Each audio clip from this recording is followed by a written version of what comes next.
What is up, guys? Rick Cacus here, and today we're going to be discussing the Iron Banner. Now, the first Iron Banner since the release of the Rise of Iron expansion is just coming to an end.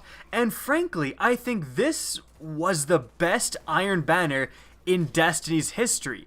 That's actually an insane accusation to make, but we're going to discuss why I think that is. And firstly, let's discuss the game mode, Supremacy, because I guarantee that people who might be disagreeing with what I'm saying are going to be doing it based on the game mode. But to be quite honest, you can't necessarily judge the Iron Banner based on the game mode simply because it's all personal preference. I know some people who loved Supremacy. I know some people who hated Supremacy. For me, it lied somewhere in the middle. The pros of Supremacy was that firstly, it was an extremely high energy playlist. Lots of stuff going on. Very easy to find out where people are, where the gunfights are. Not a whole ton of camping, all of that stuff. So it is very great for aggressive players running in, getting a few kills and dying. As long as you're collecting those tags, you're a net benefit to your team. You didn't have to play really slowly. The negatives, however, firstly, the spawns. I had a bunch of terrible spawns in Supremacy, like spawned facing people, spawned and got blade danced like seconds after spawning, so Bungie's really gotta get on that and fix those spawns, I think.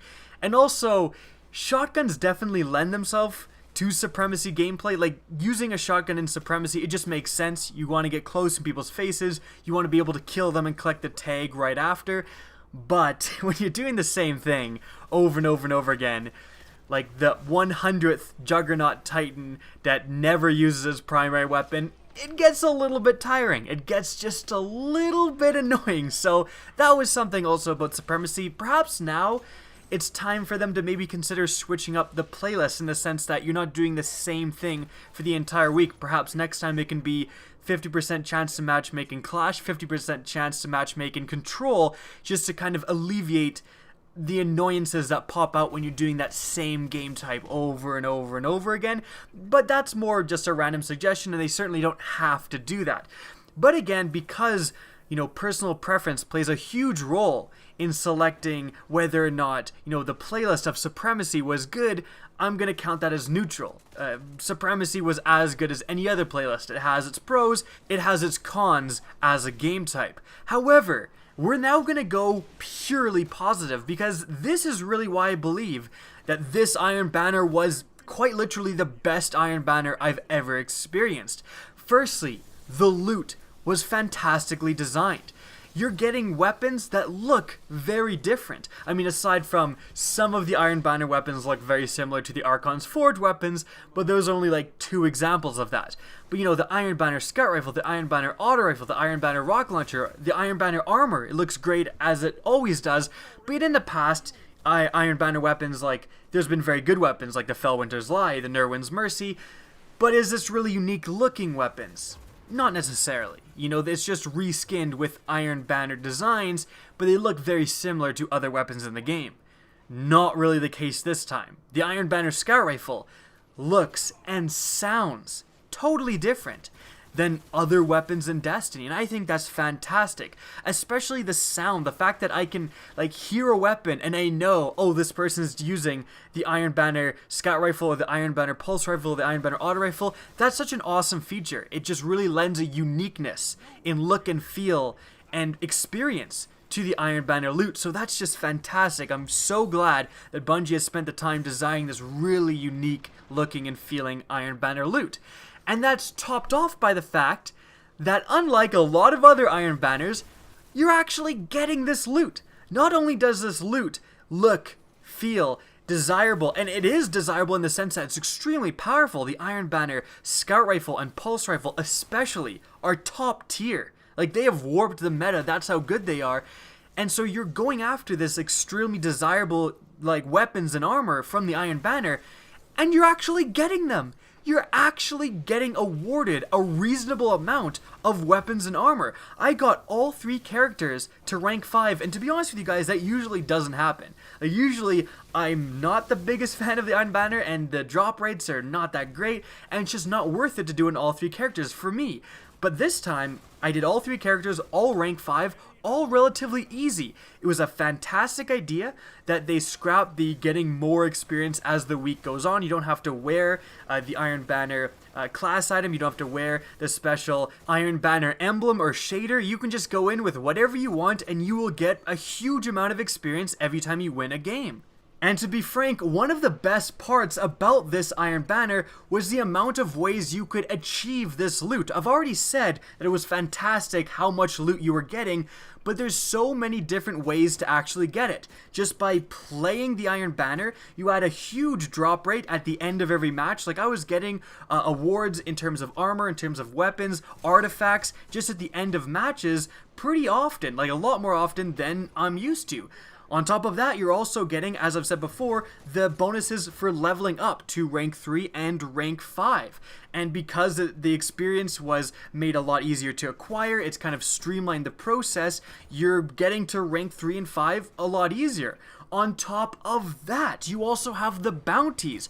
Usually you have these 3 weekly bounties and then 3 daily bounties that, of course, refresh every day. This has been scrapped for all weekly bounties that are all brilliantly designed. All of the bounties for the Iron Banner this time around, again, were just very well designed. They gave you a constant progression model, but they awarded, good players for being good. It basically said, okay, if you complete a match, one of them was, if you complete a match, you get 5 points, and if you get 100 points, you complete this bounty. But if you win a match, that's 10 points. If you get kills with the primary, that's 1 point, special 2, and heavy 5. Should have been the opposite. Should have been primary 5, would have taken longer. But to be quite honest, that's another great way to, again, give those players who are just playing casually, give all players a chance to complete these bounties, because even if they're losing, they're still making progress. And you also give the good players a chance to be good, get ahead, get those weapons early, because they're going to be completing those bounties faster.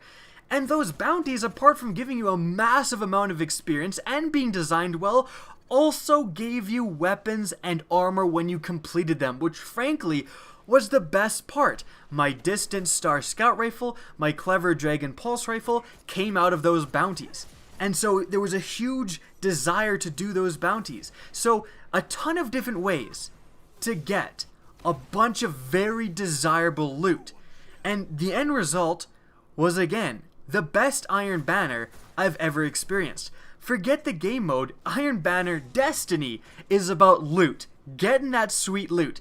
And the Iron Banner this time around, and finally, provided that in droves. It did what the Iron Banner, I believe, was supposed to do, a long time ago, but finally Bungie has perfected it with this formula. I really hope they don't stray from what they did in this Iron Banner. I hope the next Iron Banner is pretty much the same thing in terms of loot distribution, but rather just a different game mode.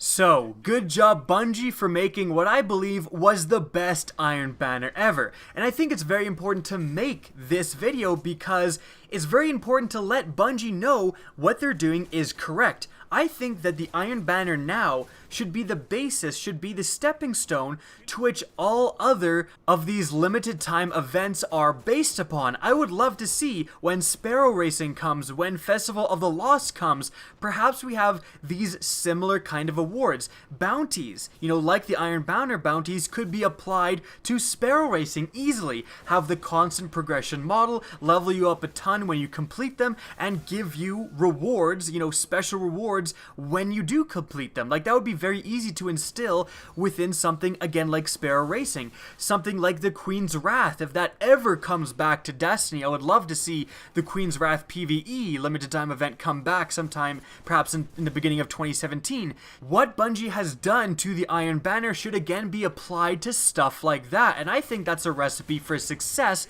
for these limited time events. And that's it for the video. I hope you guys enjoyed and found this video interesting. If you did, please remember to help me out by simply rating and especially sharing this video, even if it's just telling a friend. If you guys want to see more Destiny content from me, don't be afraid to slap that subscribe button. If you want to get in touch with me and keep up to date with the latest channel activity, the best way is to follow me on Twitter at RickCacus. That's linked in the description down below, as is my Twitch channel, which you can also follow. Again, I hope you enjoyed the video, and as always, have a good day.